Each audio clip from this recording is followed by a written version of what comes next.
మీకు తెలుసా, ఈరోజు చాలామంది మనసులో ఉన్నటువంటి ఒక ఆశ, నన్ను ప్రేమించేవారు శాశ్వతమైన ప్రేమతో, నిజమైన ప్రేమతో నన్ను ప్రేమించాలి, నేను చచ్చేంత వరకు అని.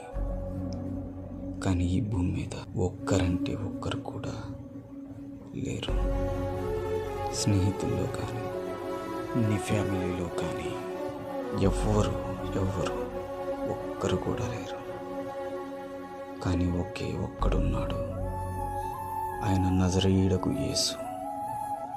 ఇర్మియా గ్రంథం 31వ అధ్యాయం 3వ వచనం రాసి ఉంది, శాశ్వతమైన ప్రేమతో నేను నిన్ను ప్రేమించుచున్నాను అని. యేసు ప్రభు నిన్ను ప్రేమించి నీకోసం భూమి మీదకి నరావతారిగా వచ్చి నీకోసం చచ్చిపోయేంతగా ప్రేమించాడు.